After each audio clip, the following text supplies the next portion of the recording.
ونشهد أن لا إله إلا الله وحده لا شريك له ونشهد أن سيدنا ومولانا محمدا عبده ورسوله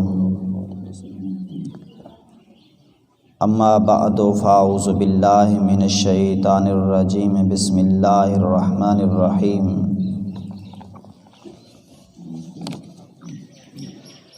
او کالذی مر علی قرية وهي خاوية على عروشها قال أنى يحيي هذه الله بعد موتها فأماته الله 100 عام ثم بعثه قال كم لبثت قال لبثت يوما أو بعد يوم قال بل لبثت 100 عام فانظر إلى طعامك وشرابك لم يتسنى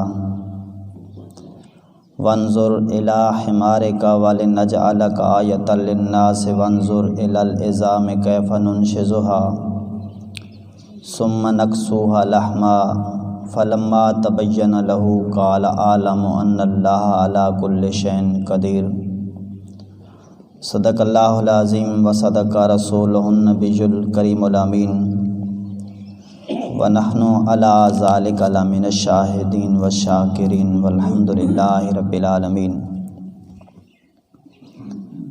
ان اللہ و ملائکتہ یصلون علی النبی یا ایہا الذین آمنوا صلوا علیہ وسلموا تسلیما۔ بارگاہ رسالت مآب میں بلند آواز سے ہدیہ درود شریف الصلاۃ والسلام علیک یا رسول اللہ، الصلاۃ والسلام علیک یا حبیب اللہ، الصلاۃ والسلام علیک یا خاتم النبیین، وسلم علیک یا محبوب رب العالمین۔ خشک شاخوں کو وہ تازہ گلاب دیتے ہیں، خشک شاخوں کو وہ تازہ گلاب دیتے ہیں، عہد پیری کو وہ پھر سے شباب دیتے ہیں۔ پڑھ لے درود غفلت نہ کر، خدا کی قسم تیرے سلام کا وہ اب بھی جواب دیتے ہیں۔ محبت کے ساتھ آقا کریم کی بارگاہ میں ہدیہ درود شریف الصلاۃ والسلام علیک یا رسول اللہ، الصلاۃ والسلام علیک یا حبیب اللہ، الصلاۃ والسلام علیک یا خاتم النبیین، الصلاۃ والسلام علیک یا حبیب اللہ۔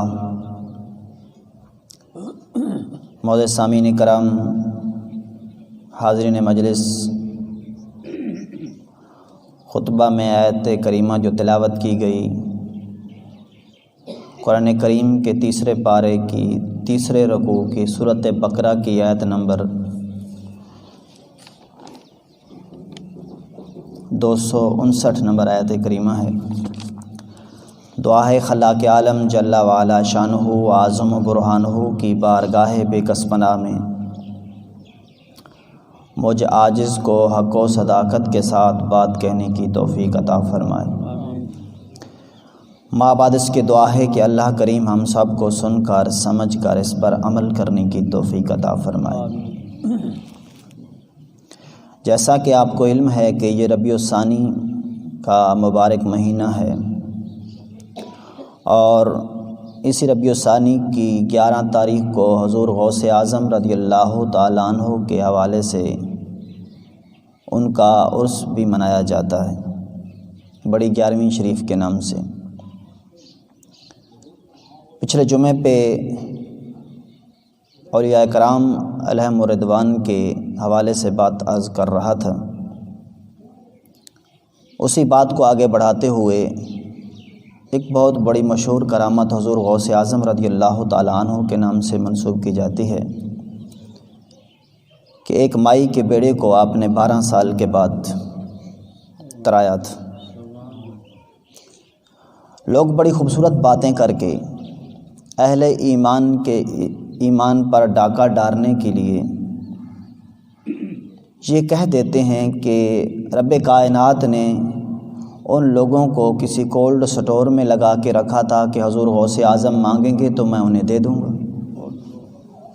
آؤ قرآن کریم سے یہ پوچھتے ہیں، کیونکہ قرآن کریم ہمارے پاس ایک ایسی کتاب ہے جس کو ضابطۂ حیات کہا جاتا ہے۔ یہ لا کی کتاب ہے، ضابطہ حیات ہے، قانون کی کتاب ہے۔ اسی کتاب سے پوچھ لیتے ہیں، کیونکہ خود اس کا دعویٰ بھی ہے ولا رطب ولا یابس الا فی کتاب مبین، کہ کائنات کا کوئی خشک ایسا نہیں، کوئی تر ایسا نہیں جو اس کتاب میں موجود نہ ہو۔ تو پوچھ لیتے ہیں کہ اے لا کی کتاب، اے ضابطہ حیات، کیا 12 سال کے بعد زندگی ممکن ہے کہ نہیں ہے؟ 12 سال کے بعد زندگی مل سکتی ہے یا نہیں مل سکتی؟ تو یہ قرآن کریم کی سورۃ بقرہ ہے۔ کون سی سورت ہے؟ سورۃ بقرہ۔ اور سورۃ بقرہ کی آیت نمبر 259 ہے۔ اس میں رب کائنات نے ایک واقعے کو ذکر فرمایا۔ بیت المقدس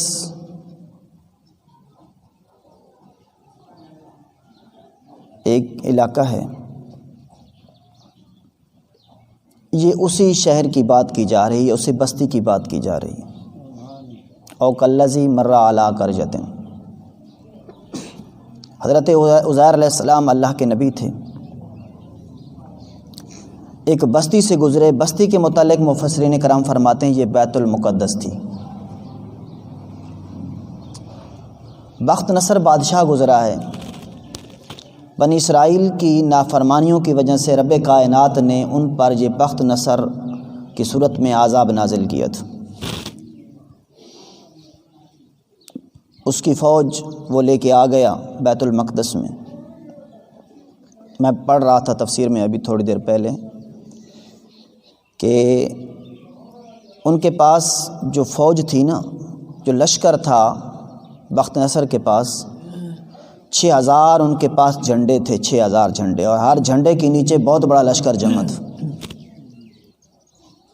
بہت بڑا لشکر لے کے جب بیت المقدس پہ حملہ کرنے کے لیے آیا، کچھ لوگوں کو اس نے قتل کر دیا، کچھ کو قید کر دیا۔ جتنی بستی تھی سب کو ویران کر دیا۔ بستی ویران ہونے کے بعد حضرت عزیر علیہ السلام اس بستی سے گزرے نا، دیکھا کہ بستی ویران ہے، آبادی نامی کوئی چیز نہیں ہے۔ باغ ہیں، انجیر کے باغ ہیں، انگور کے باغ ہیں، لیکن آبادی نامی کوئی چیز نہیں ہے۔ اور قرآن اس واقعے کو اس طرح بیان کرتا ہے کہ او کالذی مر علی قریۃ وہی خاویۃ علی عروشہا، کہ عزیر علیہ السلام اس بستی سے گزرے تو بستی کی حالت یہ تھی کہ اس کی چھتیں پہلے گری تھیں، اس کے اوپر پھر دیواریں گری تھیں۔ جو مکانات تھے نا، چھتیں گریں، پھر اس کے دیواریں گر گئیں، اس کے اوپر باغ تھے، انجیر کے باغ تھے، کھجور کے باغ تھے، انگور کے باغ تھے۔ عزیر علیہ السلام دراز گوش پہ سوار تھے، گدھے پہ سوار تھے۔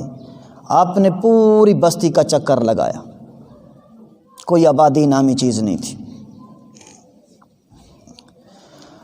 حضرت عزیر علیہ السلام نے جب پوری بستی کا معائنہ کیا تو آپ